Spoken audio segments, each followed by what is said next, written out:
Good morning, and welcome to the Fluor's first quarter 2021 earnings conference call. Today's call is being recorded. At this time, all participants are in a listen-only mode. A question-and-answer session will follow management's presentation. A replay of today's conference call will be available approximately at 10:30 a.m. Eastern Time today, accessible on Fluor's website at investor.fluor.com. The web replay will be available for 30 days. A telephone replay will also be available for 7 days through the registration link, also accessible on Fluor's website at investor.fluor.com. At this time, for opening remarks, I would like to turn the call over to Jason Landgamer, Director of Investor Relations. Please go ahead. Thank you, operator.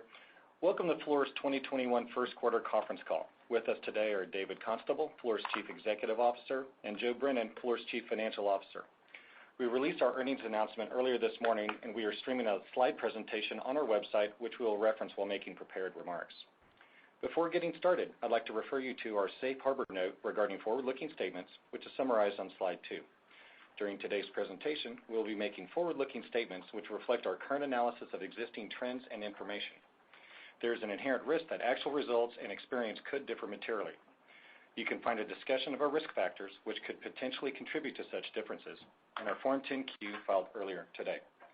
During this call, we may discuss certain non-GAAP financial measures. Reconciliations of these amounts to the comparable GAAP measures are reflected in our earnings release and posted in the Investor Relations section of our website at investor.fluor.com. I'll now turn the call over to David Constable, Fluor's Chief Executive Officer. David? Thank you, Jason. Good morning, everyone. Thank you for joining us today. If you could please turn to slide 3. Before we get started on operational results, one of the strategic priorities outlined during our strategy day was to foster a high-performance culture with purpose. And I'm pleased to announce that we have appointed Tolani Aziz, a 6-year Fluor employee with 20 years of EPC experience, to lead our diversity, equity, and inclusion efforts. You know, Fluor is a vast and diverse company, and with Tolani's leadership, she will help us retain, attract, and cultivate a workforce that represents the world in which we live and operate. On a separate subject, please note that earlier this week, a favorable motion was granted as it relates to an outstanding securities class action lawsuit. This motion dismissed with prejudice all allegations except those relating to a single statement in 2015 about one gas-fired power project.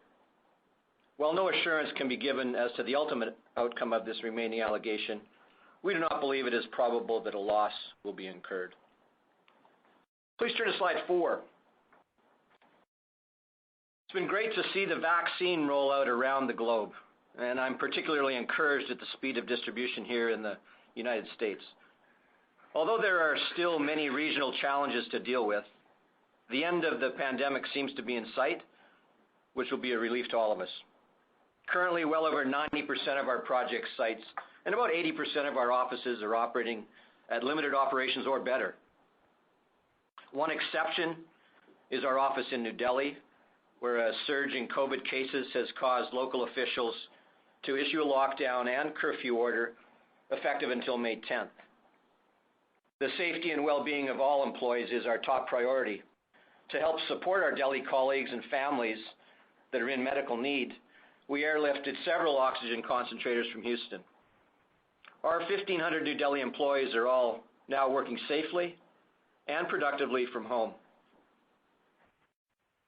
In the first quarter, our book-to-bill ratio was 1.25, with new awards led by the Dos Bocas refinery program in our Energy Solutions group.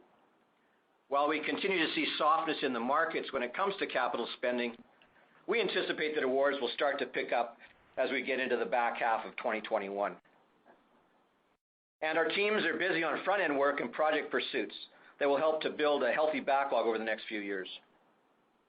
Note again that we are now reporting in line with our 3 new business segments: Energy Solutions, Urban Solutions, and Mission Solutions.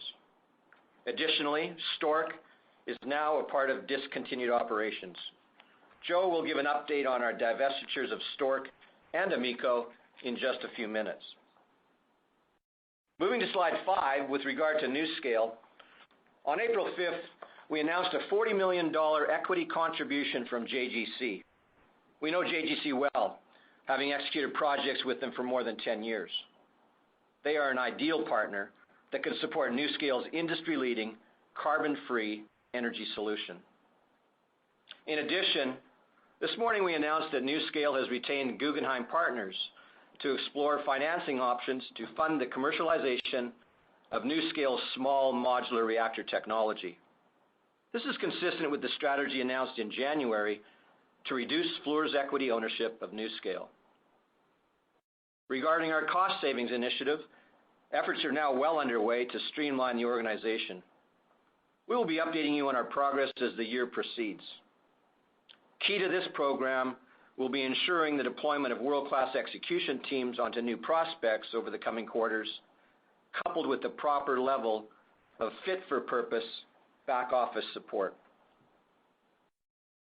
I'd like to take the next few minutes to inform you on what is happening across our end markets and what we expect to see over the next few quarters. Please turn to slide 6. In Energy Solutions, this quarter, our EcoFluor joint venture was awarded 3 contracts totaling $2.8 billion for the Pemex Dos Bocas refinery in Mexico. We have a long and successful history with Pemex contracts, and we are pleased to be adding our $1.4 billion share of this refinery program to backlog. During the quarter, a chemicals project was canceled, and as a result, we removed approximately $1 billion from backlog, while slightly increasing the Energy Solutions total backlog to $11.1 billion. When we unveiled our strategy in January, there was a lot of interest in Fluor's energy transition opportunities, supporting a reduced carbon future. Over the past few months, we've been in extensive conversations with clients about our energy transition capabilities. We are executing several carbon capture feed and feasibility studies using our proprietary Econamine FG+ technology. Additionally, we are doing early work in the areas of refinery efficiency, gasification to produce carbon-negative energy, green hydrogen, renewable diesel, renewable jet fuel, and energy storage. In each of these areas, we have identified projects and are continuing to pursue new opportunities as well. I'd also like to provide a quick update on Lng Canada on slide 7 of the presentation. I encourage all of you to check out the project website and social media channels to see our progress on the project. On site, we have completed all site preparation work. The Cedar Valley Lodge Camp is filling up, pilings are in place, and overseas, modules are being constructed in the fab yards. We've been remobilizing craft workers on site and are currently at required staffing levels. In 2021, the focus on site is completing the installation of underground cable and pipe, as well as concrete foundations. This will allow the project team to go vertical and be positioned for the receipt of large equipment and the first modules, which are scheduled to arrive later this year. COVID-19 and changes in law have impacted both engineering and material deliveries, as well as the site's ability to mobilize workers due to public health orders. However, several opportunities are being jointly explored with the client to mitigate the COVID-19 and change in law impacts.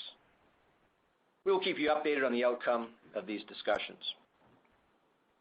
Moving to Urban Solutions on slide 8, this segment is comprised of the infrastructure, mining and metals, and advanced technologies and life sciences end markets. In infrastructure, we completed the handover for the 183 South Highway project outside of Austin, just a few miles from the Oak Hill Parkway project we booked in 2020. There is obviously a lot of interest and excitement with the proposed federal infrastructure plan. We think a long-term infrastructure bill would obviously be a good thing for the U.S. economy. In addition to providing needed funding for surface transportation improvements, it would enable state and local governments to better plan for future growth and capacity needs.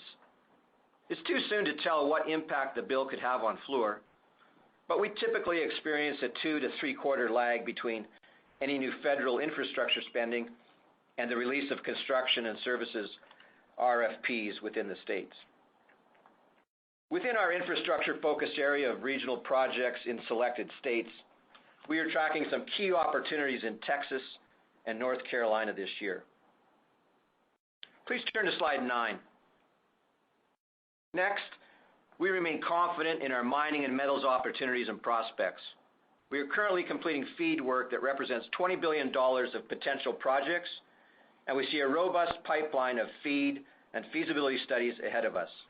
These projects will support an increasingly urbanized and electrified world that is driving the need for investment in minerals like copper and lithium. We have several large prospects in 2021 and expect awards throughout the year. For our last group in Urban Solutions, we have a lot of positive momentum in advanced technologies and life sciences. As we briefly mentioned in February, in the first quarter we won a significant EPCM biotech project in Europe.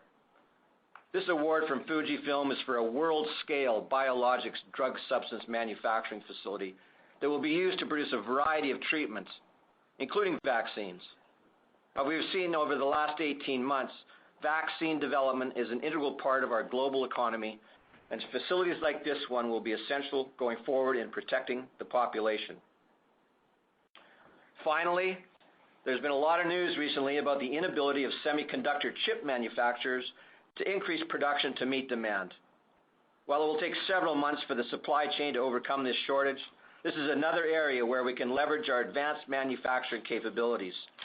Currently, we are tracking several semiconductor prospects in the United States. Moving to Mission Solutions on slide 10, this quarter our Fluor-led joint venture won an extension for the Portsmouth decontamination and decommissioning contract from the Department of Energy in Ohio. This reimbursable 12-month contract with 2 6-month options is valued at $690 million. The DOE is a key long-term client, and we look forward to continuing our support at Portsmouth. And finally, a few weeks ago, the federal government announced that it would withdraw all troops from Afghanistan by September 11th.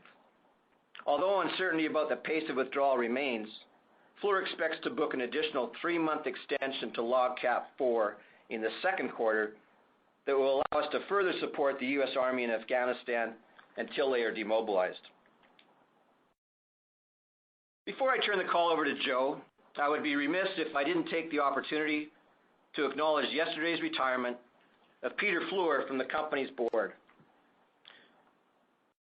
Peter is the last of a long line of family members to serve the company since our founding in 1912. Joining the board in 1984, he continued the Fluor family legacy of a commitment to excellence, integrity, and ethics, always putting the safety and well-being of employees first, and recognizing that teamwork is a key component of our success. On behalf of the entire company, I would like to thank Peter for his outstanding service and wish him and his entire family much health and happiness going forward. And with that, I'll now turn the call over to Joe for the financial update. Joe? Thanks, David, and good morning, everyone. Please turn to slide 11. For the first quarter of 2021, we are reporting adjusted earnings per share of 7 cents. As a reminder, we are adjusting out NuScale expenses, foreign exchange fluctuations, impairments, and certain legal-related costs. Our adjusted results also exclude an embedded foreign currency derivative for an energy solutions project in Mexico.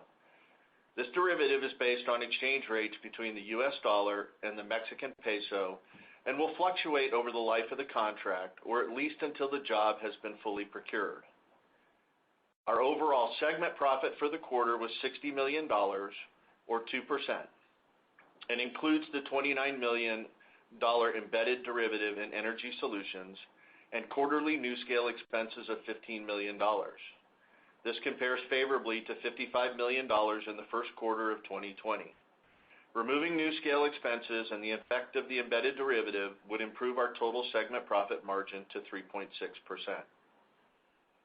Margins in Energy Solutions and Urban Solutions reflect reduced execution activity on certain projects and the lack of new awards to replace projects we are completing. We anticipate project activities will accelerate as we move through 2021. In Mission Solutions, margins were strong due to the increased execution activity on DOE projects, as well as an increase in performance scores on several projects. As David mentioned, we received a $40 million investment in NuScale from JGC this quarter and are anticipating other significant investments in the near future. Note here that even though partners are meeting NuScale's cash needs, we will continue to expense 100% of this investment on our income statement on a consolidated basis. Our G&A expense in the quarter was $66 million. This is higher than our expected run rate due to the increase in our stock price driving up the value of our executive compensation expense. As David said, our cost savings initiative is well underway. We have identified cost savings above the $100 million target previously discussed.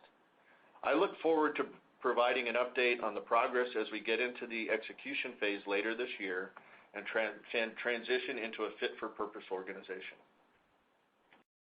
On slide 12, our ending cash for the quarter was $2 billion, 25% of this domestically available. As a reminder, the rest of our cash is tied up in either VIEs, in projects, or in foreign accounts and is not easily accessible. Our operating cash flow for the quarter was an outflow of $231 million and was negatively impacted by increased funding of COVID costs on our projects, higher cash payments of corporate G&A, including the timing and extent of employee bonuses, and increased tax payments. While it is typical to have a lower operating cash flow in the first quarter, we expect full-year operating cash flow to be positive. We used approximately $50 million in cash for challenged legacy projects in the first quarter. As I stated in February, we expect to spend an additional $65 million over the balance of 2021 to fund these projects. As we announced earlier this week, we have divested our AMECO North America business for $73 million. This follows our successful transaction of our AMECO Jamaica business last year. We are now focusing on our South American assets and will update you on that plan later in 2021. The Stork divestiture process is well underway, and we have received interest from a number of promising buyers. We are working through our diligence and are targeting a sale near the end of this year or early in 2022. Please move to slide 13. We are maintaining our adjusted earnings per share guidance of between 50 and 80 cents for the full year. Hitting this target is dependent on projects being awarded in a timely fashion and revenue picking up over the next 2 quarters. We are also maintaining our previous segment level guidance and expect 2021 full year segment margins to be approximately 2.5% to 3.5% in Energy Solutions, which excludes any fluctuation from the embedded foreign currency derivative, 2% to 3% in Urban Solutions, and 2.5% to 3% in Mission Solutions. Before we open up the line for questions, I know a number of you have asked for a historical view of our financials under the new segments. We have posted unaudited financials for 2019 and 2020 that aligns with our new reporting structure on the Investor Relations section of our website. Operator, we are now ready for our first question. Of course, thank you. And if you would like to ask a question, please signal by pressing star 1 on your telephone keypad. If you're using a speakerphone, please make sure your mute function is turned off to allow your signal to reach our equipment. We ask that you limit yourself to 1 question and 1 follow-up question. Again, it is star 1 if you would like to ask a question. And we'll go ahead and take our first question from Andy Kaplowitz from Citigroup. Please go ahead. Hey, good morning, guys. Good morning, Andy. Good morning, Andy. David, so book-to-bill at 1.25 in Q1. The Fluor actually grew backlog even despite that billion-dollar cancellation you talked about. I know you talked last quarter about pushing that 1x book-to-bill only at the end of 2021. So it seems like you've seen an acceleration of awards versus your expectations, but maybe you could comment on that, and then whether you think you now could sustain backlog growth for the rest of the year. Thanks, Andy. Appreciate the question, and good morning. It was a good quarter, obviously, for new awards across all three business segments. Obviously, with the great award in Mexico with Pemex for three different packages totaling, as I said, $2.8 billion, 1.4, just over 1.4 billion our share, and then some good activity in mission solutions and the big Fuji biotech plant, which, like I said, is world scale over in Denmark, and there'll be more where that came from as well down the road. So, yeah, great to get started in the first quarter with those awards. I think you have to look at the book-to-bill in light of the lower revenue. I think because of the COVID impact on new awards in 2020.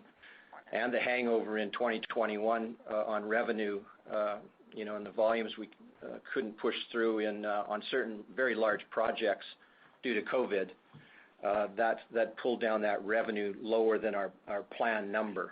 So I think that's the best way to look at it. That Q1 saw that good book-to-bill, but you can expect the revenues to be coming back up as we enter the second, third, and fourth quarters, and we'll probably get back to, hopefully get back to that 1.0 book-to-bill at the end of the year, like we said in the last call. So that's how you should look at it.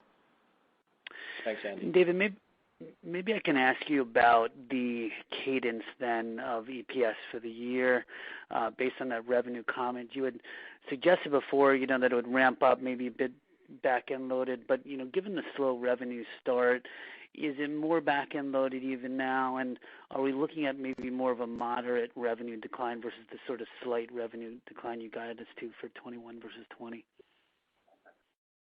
So I'm going to ask Joe to comment on how that's going to flow through the year, Andy. Yeah, Andy, the way I look at it, we're some of our major projects that are sitting in backlog today, I think had some additional impact in Q1 related to COVID that we had hoped during the planning process, would have generated additional revenues. But we do believe as we get into Q2 that our backlog is really going to take off, specifically LNGC as they ramp up their fabrication activities. Our TCO project is getting back on site. I think also being able to add $3.7 billion of new awards at the beginning of the year, we'll be able to get significant burn on those projects. So I would suspect that we'll see a recovery within those revenues as we progress into Q2 and Q3. And Joe, just to clarify, the ongoing negotiations you have, related to COVID, even LNGC and elsewhere, you expect them to resolve, at least favorably or not, big cost creep for you guys? Any color you'd give there? So here, the work that we've done with our clients, I would not expect a significant cost creep. I think we've kept it out of more of a kind of a litigation type discussion, and we're working with our clients to get to the right resolution around change in law and force majeure and mitigation strategies. So I would expect that any type of gap that we have relative to positions between the two parties will be relatively minimal. Thanks, guys. Thanks, Andy. And we'll go ahead and move on to our next question from Steven Fisher from UBS. Please go ahead. Thanks. Good morning. Good morning, Stephen. Morning. Just to follow up on Andy's question there, can you just give us an update on the timing of those negotiations? When do you think we could have that initial agreement resolved. Steve, you're specifically talking about LNGC, I take it? Yes, sorry, LNG Canada. Yep. So, we're working very closely with the clients on that, and obviously have put all of our notifications in place for the impact on the project to date. And as we said before, we have a weekly meeting, a very complex topic, obviously, based on, you've got 3 engineering offices, you've got a massive site in Canada, you've got a couple of fabrication yards, and then, a number of suppliers and vendors supplying the project that all have to be, that all has to be rolled into the discussions and the path forward that we're working on with the client. I can tell you that it's a very good discussion, very positive, good working relationship with them on the negotiations to put the COVID impact that took place in 2020 and into 2021, early 21 here is what we're working on right now. And I guess what I can tell you is that discussions are going very well, and I would expect at least the first negotiation to be closed off, impact to be closed off here in the relatively near term. Okay, that's great. And just to clarify, I think there was some discussion of some of the just general supply chain challenges. Will what we're seeing in the overall market today, will that be incorporated in this type of resolution, or will that just be kind of put off to some later time point? Yeah, I think on supply chain we're in very good shape on the project.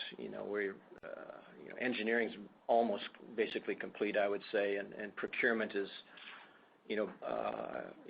committed 93% of the equipment and materials, and subcontractors are also, I think, over 80% committed. So we know all that pricing for commodities and bulks and equipment and materials and subcontractors. So there's not a lot left on that front from a escalation perspective and some of the higher prices you're seeing in commodities and materials currently. So very comfortable on that front. I think I can also comment, on the Pemex refinery work. We're in a very good place there as well with respect to escalation. We've been working for decades in Mexico with our joint venture partner on Pemex on very large Pemex contracts, primarily in the energy space, and those are all following our stringent pursuit criteria, open book process with the customer, and engineering and equipment costs were clearly understood and firm prior to converting those contracts. And for bulk materials, we negotiate with the customer that our price excludes any escalation, and that actual escalation costs will be recovered through price adjustments. So really good contracts down there, as well as union agreements. That's any revision to a labor agreement entitles us to a price adjustment. So we're really protecting ourselves well and following our strategic priority of fair and balanced contract terms, as we talked about at Strategy Day. Joe's got a comment? Well, yeah, no, Stephen, the only thing I was going to add in terms of impacts relative, we've placed the POs, we're bought out, but obviously there's some fabrication going on around the world relative to being able to supply. Joe's back on LNGC. Yeah, back on LNGC, providing the fabrication yards. Those are all inclusive of our force majeure and change in law claims. So they would be a result of COVID impacts as well. So they've been built into the discussions that we've been having relative to schedule delays and additional costs associated with supplying and feeding the fab yards to get the progress they need. Great. And then just from a business development perspective, I know you guys want to be very selective, but to what extent are you increasingly kind of going on offense as the economy recovers and commodity prices are up here? Are you kind of increasingly pushing sales pursuits, or are you still more focused on kind of righting the ship and working through what you have to get through? No, we are, it's a great question. Thanks, Stephen.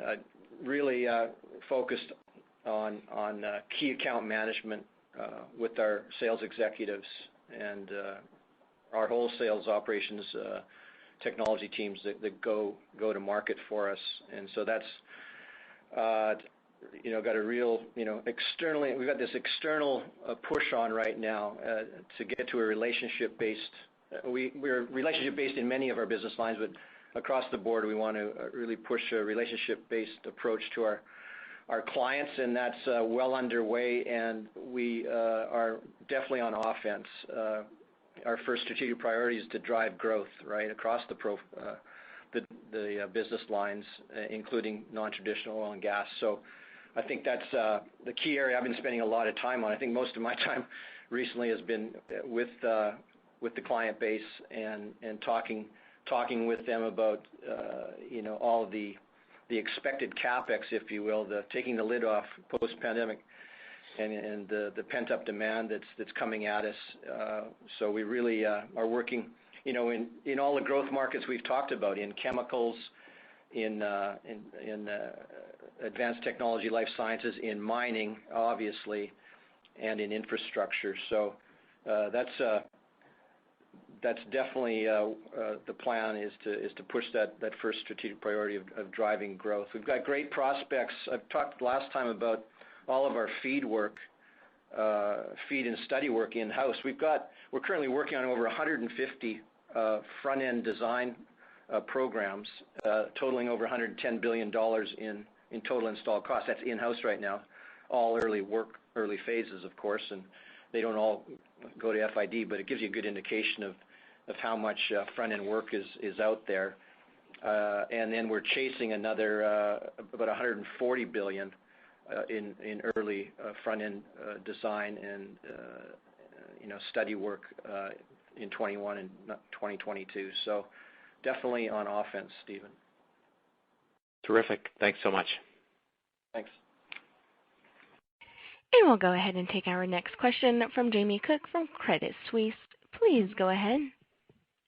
Hi, good morning. I guess two questions. One, just with commodity prices where you are, I understand you're focused more on energy transition or green energy, but is there any green shoots that you're starting to see in your traditional oil and gas business?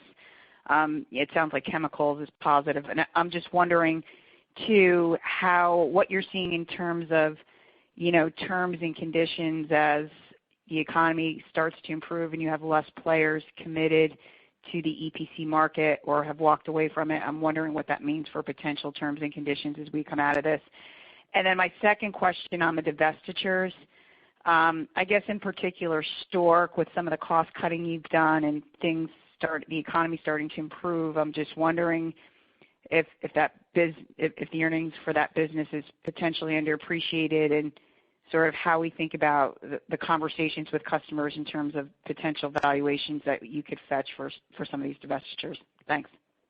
Thanks, Jamie. Good morning. I'll have Joe answer the divestiture of Stork here and talk about valuations and at least give us some thoughts on what we're seeing at Stork right now. Yeah, with commodity prices, and what's iron ore? $200 a ton or something, right?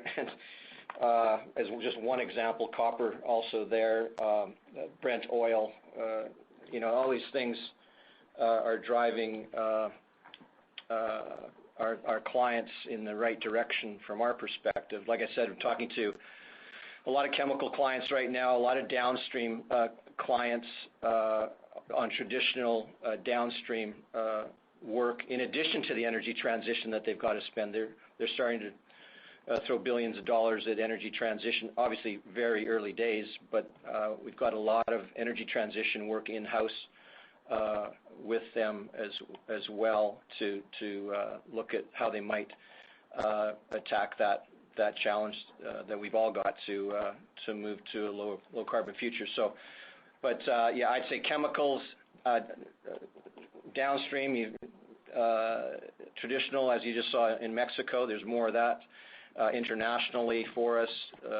Life sciences and manufacturing definitely going to be picking up based on the challenges with supply across that sector. And you've got infrastructure, obviously, where we're expecting to see a lot of growth. So yeah, green shoots definitely. If I look at those feed package I just was talking about, chemicals features prominently. LNG is featuring prominently in front end work for us, and downstream. And then in addition, the ATLS and the mining front end work is one of the standouts as well. So the terms and conditions, David, are they potentially more favorable as there's less players? Sort of, you guys have stayed committed to EPC. A lot of players have not. I'm just wondering if that ends up being a positive for you guys at some point. Yeah, I was going to get to the T's and C's there. Obviously, it plays in our favor to work towards fair and balanced terms with the right customers, and we're firmly on that track. I think the Pemex contracts that were signed were just a great example where we improved our position there as well. So I would say that we will be seeing those fair and balanced contract terms, and if not, then we'll go work on something else. That's just the way we're going forward. And with all this front end work, there's no lack of prospects for us. It's not if, but when the full FIDs on this capex is pulled, is let go for us. So we'll be very, very selective on our terms and conditions. But I do, to your point, I do think we will be able to do better based on the smaller pool of contractors out there that can bring full service right from these early solutions all the way, convert all the way into EPC, EPCM. So that's how we're seeing it, Joe. Yeah, Jamie, in regards to how we're viewing Stork, I think we've always viewed Stork in terms of the pre-COVID valuations. During the COVID period, and I think we talked about it maybe on one of the previous calls, a lot of the refineries have put off operations, maintenance, turnaround activities due to capital constraints. And as we start seeing those come back into the market and the requirement to perform those activities, that's how kind of we're looking at our quality of earnings analysis. So we're looking more towards the future, what Stork is going to look like in terms of how we're discussing it with potential buyers at the end of the day. In terms of what valuations I would see, I don't really necessarily have a range yet, as we're still in the process of finishing the QE and the SIM, and we'll have the data room open here in the next 2 to 4 weeks, and so then we'll start getting some real feedback relative to how the market is viewing what Stork's potential valuation is. Okay, thank you. I'll get back in queue. Thanks, Jamie. And we'll move on to our next question from Sean Eastman from KeyBanc Capital Markets. Please go ahead. Hi, guys. Thanks for taking my questions. On the $20 billion in mining scope that you guys are in process on the feeds, I'm just curious historically how much of that is translated to EPC for Fluor, just trying to get a realistic idea of how much Fluor could win and execute out of that number, and how that number translates into Fluor revenue. It'd be helpful to get that detail. Yeah, thanks, Sean. Good morning. Thanks for the question.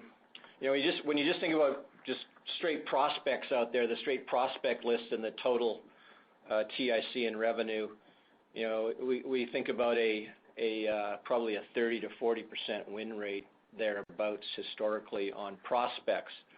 But this over $20 billion work is actually in-house with front-end contracts in place. So obviously it's much higher than that conversion rate because we're doing the work. So it's more a matter of does the project get to full FID based on the market, the internal rates of return for the client, the cost schedule, capex, and so on. So that's assuming that's all goes forward, then we've got a very high likelihood of converting a lot of this work. I'll just ask Joe if he's got any exact percentages. I don't think we track that exactly, but no, we don't necessarily track it.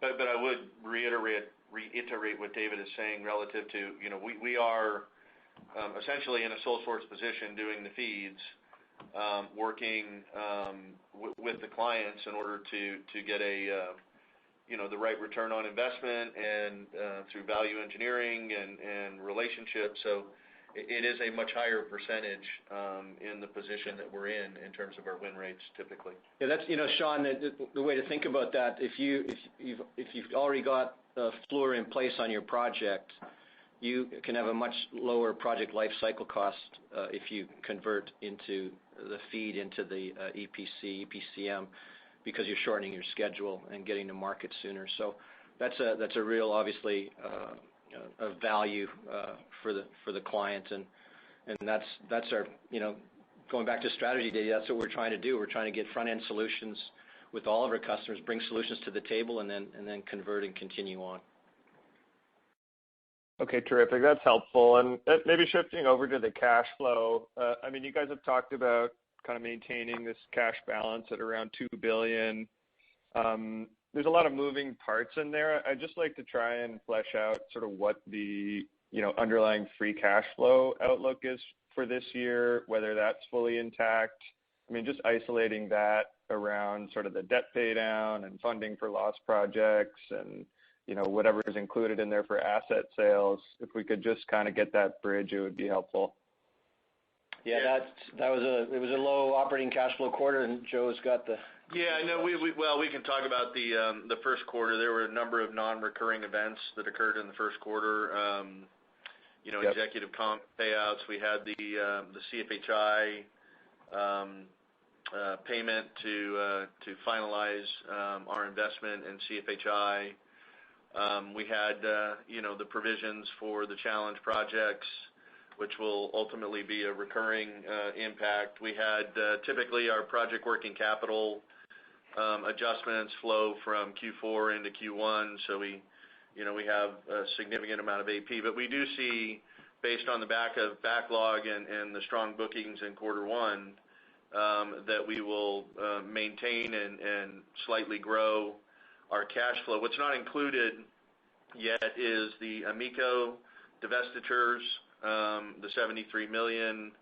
What's not included in that number are two P3 divestitures, nominally between $40 to $50 million, and then ultimately our ability to divest Stork during the year, which will have a significant impact to that number, as well as the overhead reduction initiatives that we're putting in place, which will have a real cash positive impact. So we're saying flat to slightly up, but it does not include a number of those moving pieces that I just outlined at this point.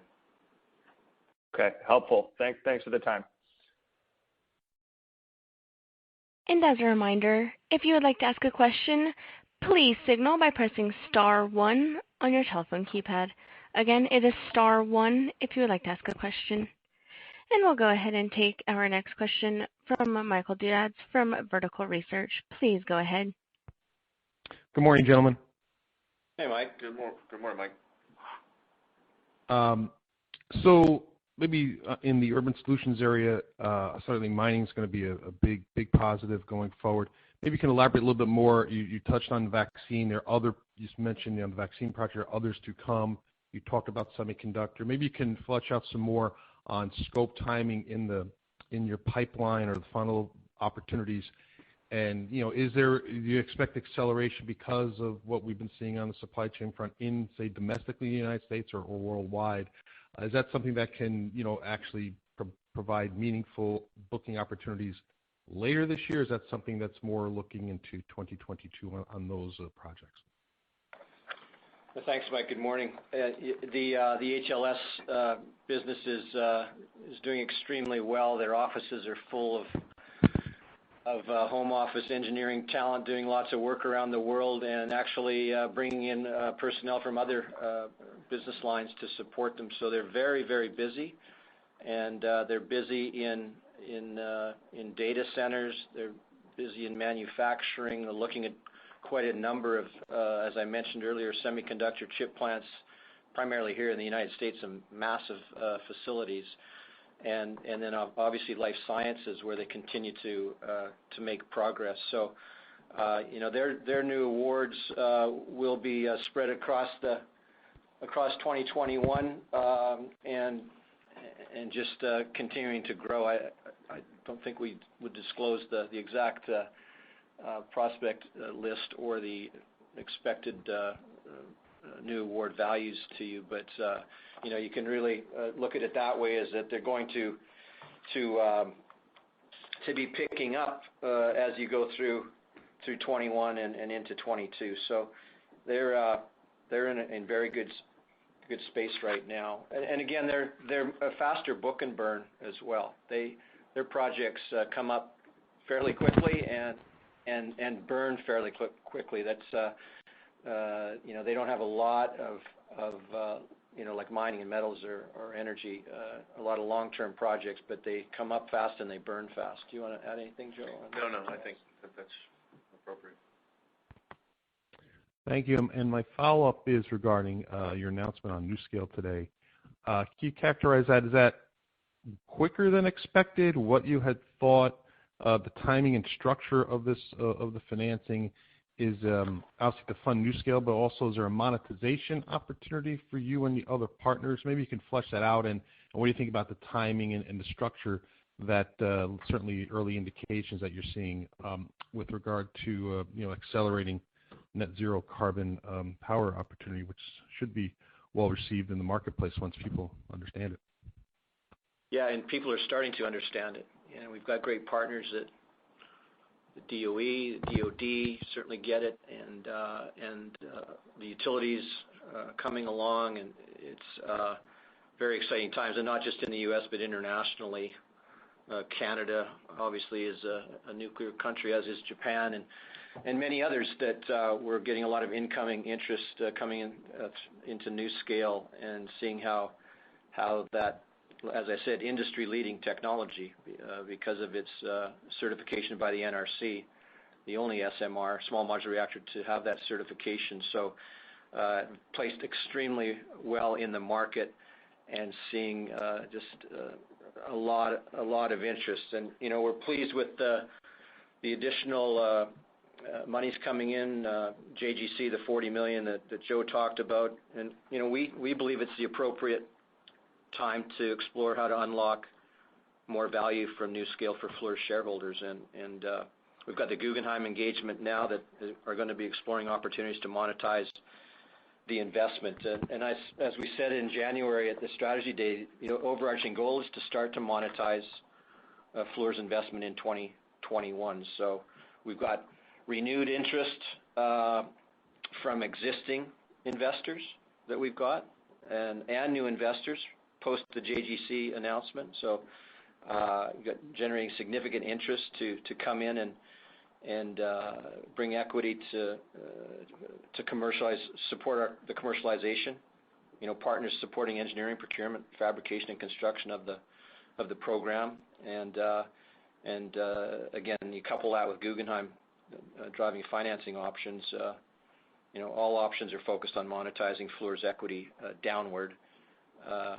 And driving shareholder value starting in 2021 to your timing question, and then take it from there. But it's early days with Guggenheim, and we're looking for good things to come, and a highly valued company in NuScale based on their value proposition for carbon-free baseload energy.